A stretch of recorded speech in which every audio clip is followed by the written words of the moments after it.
everything that you are matters so much. You're here with such a reason for creation and joy. You come into this physical body and you focus. But when you start understanding that there is that larger part of you that you can allow, it's interesting because to even need to talk to our human friends about allowing the blending is odd just in and of itself, because the most natural thing would be for all of you to be here. And all of you would be here focused in any moment in time if you hadn't picked up attitudes and beliefs along your physical trail that cause you to introduce into your own vibrational point of attraction a sort of discord, a resistant frequency, a different frequency that equals static in your signal that disallows the clear signal of who you are to flow. So let's just talk about what's going on with Esther right now, because she stands here in her physicalness. You can see her. We're utilizing her physical apparatus and her voice and her ability to find words that match the vibrational frequency. In other words, this experience could not be happening if it were not for Esther's participation in it. But beyond Esther's participation in it is a broader perspective that she is allowing and therefore translating. So this moment in time is a more powerful moment for Esther and for those of you who are participating here, because she's allowing more of herself to be present in this moment. Now, who is Abraham? Abraham is consciousness beyond what is physically focused. Abraham is a consciousness, a collective consciousness that everyone has access to. You just got to get on the vibrational wavelength of it. So when Esther was she born with the fullness of Abraham flowing through her? Well, the correct word would be yes. She was allowing all of that, but her exposure to life, and we're speaking of all of you in the same way, her exposure to life wasn't causing her to ask for things in a specific way. So the well-being was flowing and the consciousness was flowing. But as she spends more time moving through life and more times knowing what she doesn't want and knowing what she does want, she creates a vortex that is then attractive in nature. And so this has been going on with Esther for a very long time until she heard about spiritual guides. She heard about meditation. She heard about allowing herself to quiet her mind. And when she sat to do that, not even really having any conscious awareness that this would be the result of it. In fact, there's a very strong probability that if she had known that this would be the upshot of that, she would not have done it. But she sat and quieted her mind, and as she quieted her mind, she felt a detachment from the physical world. And over time, for about 9 months, Jerry and Esther meditated every day for 15 or 20 minutes. And gradually, without her being aware of it, because we weren't giving her words about it, she just sat for the good feeling of detachment. Without her knowing it, her vibrational frequency was clarifying. It was purifying. Another way of saying it was her average frequency was raising, because the meditation process caused the resistance to become less and less. It also made her more acutely aware of the way she felt. Because when you allow yourself to sit in meditation to raise vibration, it makes you more aware of when you are doing that thing you do that lowers vibration. So then we began interacting with her. Now, the reason that we wanted to talk about what you're asking about in this framework is because we want you to know that in every moment of every day, you have the potential of allowing a larger part of you forward. And it happens to people when they get themselves often into a very precarious position where something really matters. Sometimes they feel a power beyond measure, as you say, a clarity beyond measure. Someone earlier today was talking about it coming in spurts. It didn't feel sustainable, but it is more sustainable than you know. The combination of powerful wanting and allowing of that power to flow through you is really what all of you intended as you came into this physical experience. Not one of you said, I'll go forth, mix it up, figure out what I want, and deprive myself of it by my attitudes and opinions about things. Not one of you said that. Every one of you said, I'll go forth, I'll figure out what I want. It will be held into a sort of vibrational escrow for me until I'm able to figure out how to come into vibrational alignment with it. And when I do, a manifestation will occur, and then I will have a new vibrational stance from which I will compare again and ask again and line up again and receive again. In other words, you know that it's this ongoing cycle. So when you ask a question about your inner being, about that larger part of you, we want to bring into the discussion the word blended or blending. We want you to feel the blending of you and you. And we want the understanding of blending to be so significant that it's not even the blending between you and you, it's just you. We just want you to be present. But who are you?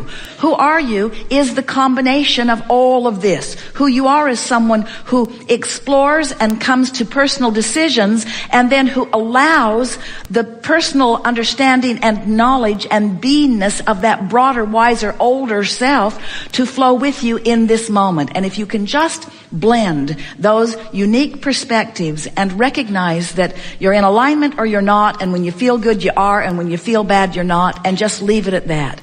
If you could just let your dominant intent be to be standing in a place where you are aligned with the central grid of who you are, then everything else will take care of itself. So here's how it all worked out. You come, you bang around, you interact with others, you know what you don't want, you know what you do want, you develop all kinds of opinions and behavioral patterns, and through much of that you're creating life by default because you really don't know for sure consciously what you're doing, except every step along the way you did have emotion that was letting you know how you felt. For the most part, you didn't really know what that meant. And that is really interesting to us, that the scope of humanity can be moving around, feeling things that feel good and feeling things that feel bad, and not have any real understanding that the better it feels, the better it is. How you got crossways of that one took some convincing by those who wanted your attention upon them, who wanted their life to be better, who believed that in order for their life to be better, you needed to conform to their desires. In other words, I would feel better if you would behave in a way that would make me feel better. And if I can control you, I will, because my feeling good really matters to me. And if I can't control you, then I'll just get more forces around me to try to control you, because feeling good is what I really want. So when we come in answer to what Jerry was asking, and in answer to what Esther eventually began to ask, Esther wasn't asking much in the beginning. Jerry was the asker. Oh, he had questions, because he had been banging around with all kinds of people for a long enough time to know that there had to be much more to the equation of all of this than was understood commonly. And so he began asking those pertinent questions, those personal questions. Esther was just sort of bipping along, living happily ever after. She was allowing good things to come to her, and they did. And as Jerry and Esther came together, they equaled a sort of powerful combination where he wanted to know, often from a place of being vibrationally out of whack with what he wanted to know. And what Esther added to the equation was not enough interest in the subject to have an opinion that was in her way. They would drive for hours, and Jerry would say, how come you never say anything? And Esther would say, well, I don't know. And he'd say, well, what's it like for you to drive across the country? And Esther would say, it's nice. And he would say, well, what are you thinking about? And she'd say, there's a cow, there's a barn, there's a tree. She wasn't speculating about the problems of the world. She was involved in her now, but in a place of allowing. In a place of allowing. So now we're saying to you that you provide both of those perspectives. You come, you mix it up, you know what you don't want, you know what you do want, you put it into a vortex, and we hold it there for you. And then If we can convince you that how you feel matters more than all other things put together, if we can call your attention to the vibration of your core that Esther sort of found naturally, but many people do not, as you find this alignment with that core energy, in that alignment with your core energy, all things that you've been asking for will flow. And that's a nice thing, to get what you want. But even more, even nicer than getting that you want and that you want and that you want, is having all that you are present in this moment, listening to this conversation and taking it all in. More wonderful than all of the things that you could gather is an awareness of your present moment, an awareness from broader perspective. More than all other things put together, our desire for you is that you are able to stand in your now and witness it through the eyes of Source. That when someone walks into your space, that you can know who they really are. Not who they've manifested themselves to be, because they might have some personal catching up to do. But who they are in terms of their vortex. Who they are in terms of what they've lived and what they've asked for. So that you can witness the wholeness of who they are, even before they know it. And that's what true upliftment is. This is a room full of teachers, a room full of uplifters, and that is your gift to the world. When you are able to see someone in their wholeness, even before they know it and are able to display it. When you are able to find the harmony of that which they really are, even before they even understand it, and hold so true to the vibrational frequency of your source and theirs, that they must conform to the alignment of who they are if they are to be seen or witnessed by you. In other words, they must conform because that's who they are as far as you know. And if they don't, they bounce out of your experience. They move somewhere where you are not. They become invisible to you. They live on those islands that have nothing to do with you. When Jerry first met us, he said, Abraham, I've got the perfect plan for incarceration of those ne'er-do-wells. We should have islands of rapists, islands of murderers, islands of thieves, islands of those, and then they can just join one another on the island and do that thing they do to each other. And we said, those islands exist. They are vibrational islands. You just have to decide what vibrational frequency is yours, you see. And the emotions within you are your key. If we can convince you that you are source energy in a physical body, and that you have infinite intelligence at your fingertips, and all things that are of interest to you can be attracted to you by you immediately. You just have to get that cluttered vibration out of the way, which is the only thing that has been keeping you off your signal enough that you haven't been tuning into it. Once you get hold of these thoughts, and we think we have laid out a pretty good process for you to understand it. Do you get it that you're vibrational? Do you? You sort of kind of do, don't you? And do you understand that you focus through thought? You do know that, don't you? And do you understand that law of attraction is bringing things to you that match the vibration that you're offering? And doesn't it make sense that by knowing what you don't want, you're able to discern what you do want, that there's a defining? And can you believe us when we say, this is the part that it sort of goes south for some of you, is the part that we want to emphasize so that you can really, really get it. The source within you trusts so well that your exposure to life has caused you to know what you want, that the source within you lines up with that and radiates that signal. So if you know those things, if you know that that signal is being beamed and that your emotion is your clue to it, and then here's the last piece and the only piece that matters, you care about how you feel, then you're able to guide yourself into alignment with your grid. You are. You're able to do it, and you're able to do it often, and you're able to do it easily, and you're able to sustain it. You're able to do it frequently, and you're not freaking out if you're not able to sustain it because you remember how you did it before. You went general. You got off the specifics that were bothering you until you tuned in to the frequency of who you are.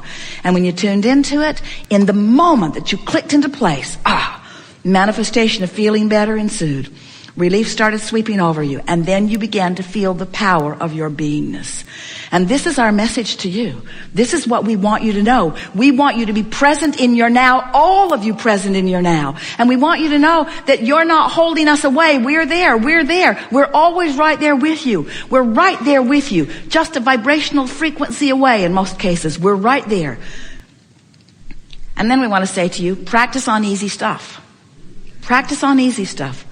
Get feeling good on stuff that's easy. Don't bring the thing that's been bothering you the most to this forum and say, help me out with that. Because it's like saying, I've practiced this, and I'm in the biggest old wadded up knot that you can even imagine. Could you please answer this question and I'll listen through my knotted up beingness? And we say, you're not going to hear us if you're all knotted up. You got to let go of that. You got to let go of the things that matter most that you're all frustrated about and focus upon the things that are working best. And as you focus upon the things that are working best, you'll line up with your grid and then more things will fill in and more things.